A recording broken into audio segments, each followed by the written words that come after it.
Hello everyone, I'm your biology faculty of Excellence. So firstly, hope you all are safe during this lockdown period. और lockdown की वजह से आप लोगों के स्टडीज में कोई भी लॉकडाउन नहीं आना चाहिए। आप लोगों का जो भी डेली रूटीन है, डेली स्टडीज है, वो आप लोगों को डेली रेगुलर कंटिन्यूटी मेंटेन करके रखना है, ठीक है। सो आज हम लोग सेल बायोलॉजी के एक बहुत ही इंटरेस्टिंग टॉपिक को देखने जा रहे हैं, जिसका नाम है एंडोसिम्बायोटिक थ्योरी, जिसको हम सिम्बायोजेनेसिस भी बोलते हैं। इस थ्योरी को समझने के बाद आप लोगों को एक आइडिया हो जाएगा कैसे प्रोकैरियोट्स से यूकैरियोट्स इवॉल्व हुए हैं, ठीक है। ये हमें पता है कि पहले तो प्रोकैरियोट्स आए थे। प्रोकैरियोट्स यानी जो बैक्टीरियास है, ठीक है, वो सब पहले आए थे।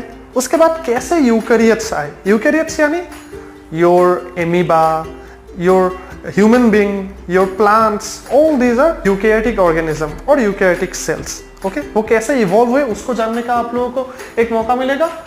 अगेन, जो कुछ ऑर्गेनेलीज होते हैं सेल के अंदर, सपोज माइटोकॉन्ड्रिया, देन प्लास्टिड, ये सब कैसे सेल के अंदर आए, उसका ओरिजिन कैसे हुआ, उसके बारे में भी आप लोगों को जानने का मौका मिलेगा, ठीक है।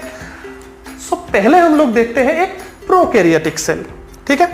प्रोकैरियोटिक सेल में नॉर्मली क्या होता है, पहले तो मेम्ब्रेन होगा उसका, plasma membrane, because any living organism, कोई भी लिविंग ऑर्गेनिज्म हो, मेम्ब्रेन इज कंपल्सरी। कंपल्सरी मतलब वो मेम्ब्रेन तो रहेगा ही। Membrane and another thing is genetic material, we call it DNA, okay, जिसमें इंफॉर्मेशन छुपा हुआ है। वो ऑर्गेनिज्म कैसे बचेगा, क्या करेगा, उसका कैरेक्टरिस्टिक्स क्या होगा, सो वो सब इंफॉर्मेशन छुपा हुआ है आपके जेनेटिक मटेरियल में। सो प्रोकैरियोट्स में भी वो चीज है, बिकॉज इट्स ए ऑर्गेनिज्म, वो एक ऑर्गेनिज्म है, उसमें भी वो जो बेसिक क्राइटेरिया होगा एक लिविंग सेल का, वो भी वहां पे भी है। That is your genetic material and your plasma membrane. But कुछ दिख रहा है क्या अंदर, ऑर्गेनेलीज वगैरह कुछ भी नहीं है क्या नहीं। यहाँ पे आप लोगों को नाम माइटोकॉन्ड्रिया दिख रहा होगा। Even there is no nuclear membrane, nuclear membrane भी एक नहीं है, ठीक है।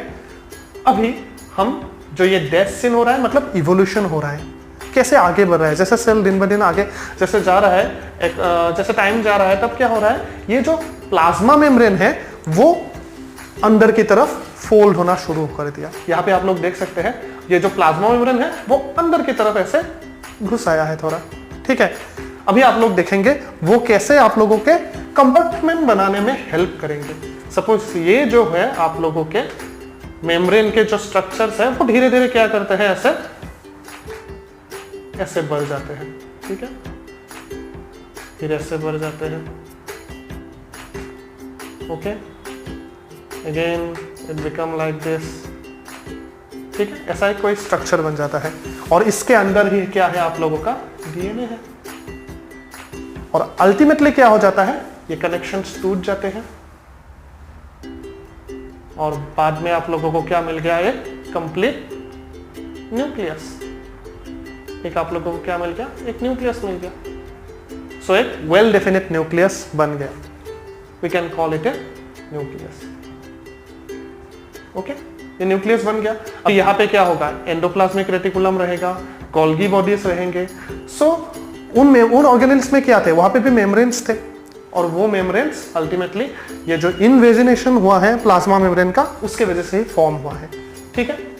सिंपली इसको यहाँ पे ऐसे समझिए। फिर धीरे धीरे और इवोल्यूशन बढ़ता गया। फिर क्या हुआ, जिससे जिसको हम आजकल माइटोकॉन्ड्रिया बोलते हैं, ये पहले किसी भी सेल के अंदर नहीं था, ये खुद ही एक ऑर्गेनिज्म था, ठीक है।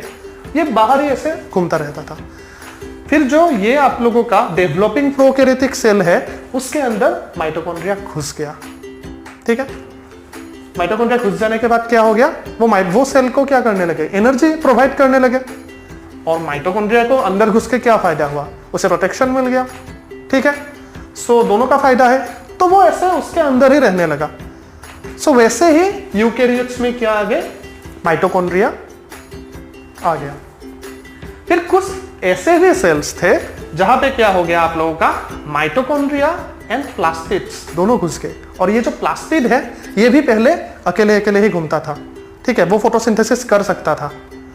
अगेन, जब मैं बोल रहा हूं ये माइटोकॉन्ड्रिया एंड दिस प्लास्टिड्स, वो पहले क्या करते थे, वो कोई भी सेल के अंदर नहीं थे। जब ऐसे अकेले अकेले थे ना, तब भी हम उसको लिविंग ऑर्गेनिज्म ही बोलते थे। क्यों, क्योंकि उनमें भी डीएनए प्रेजेंट रहता था। That means This mitochondria also have its own DNA and plastid also have its own DNA. Okay, उन दोनों के पास अपना डीएनए है, खुद का मेम्ब्रेन भी है, वो अपना जो भी चाहिए वो खुद बना सकता है, ठीक है। वो एक इंडिविजुअल ऑर्गेनेल की तरह पहले काम करता था, लेकिन उसके बाद क्या हो गया, वो एक प्रोकैरियोटिक सेल के अंदर घुस गया। That's where it's come from, symbiosis, मिल जाना, एक्युमुलेट हो जाना, ठीक है, मतलब वो सेल के अंदर आ गए। अभी आ जाने के बाद अभी क्या हो गया, ये सेल बन गया प्लांट सेल, जिनमें माइटोकॉन्ड्रिया भी चला गया, प्लास्टिड भी चला गया।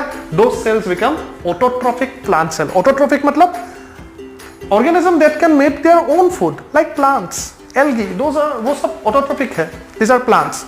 और जिन सेल्स में सिर्फ माइटोकॉन्ड्रिया घुसा था, वो सेल्स बन गए heterotrophic, like animals, like us. We can produce our own, हम क्या कर सकते हैं, एटीपी जनरेट कर सकते हैं, बट अपना खाना खुद नहीं बना सकते। We can not produce our own food because plastics नहीं घुसे थे। सो ऐसे ही इवोल्यूशन इस तरफ चला गया, एक तरफ चले गए हेटेरोट्रोफिक एनिमल्स, एक तरफ चले आए ऑटोट्रोफिक एनिमल्स। ओके, और इसका एविडेंस क्या है, ये तो एक थ्योरी है, लेकिन इस थ्योरी का एविडेंस भी है।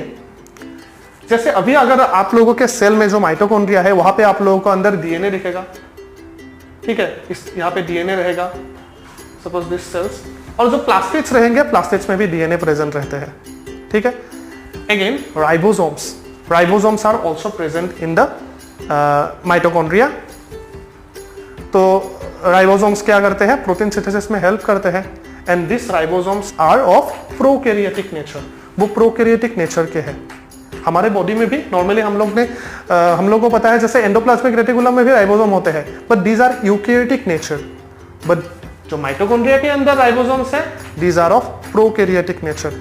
उससे ये मतलब प्रूफ मिलता है कि मतलब वो सब पहले बाहर किसी और अलग ऑर्गेनेली, यानी अलग सेल जैसे, अलग इंडिविजुअल जैसे काम करते थे, ऑर्गेनिज्म जैसे काम करते थे, फिर बाद में वो ऑर्गेनिजम्स एक डेवलपिंग प्रोकैरियोटिक सेल के अंदर घुस गया, then they stage there and finally it become eukaryotic sales.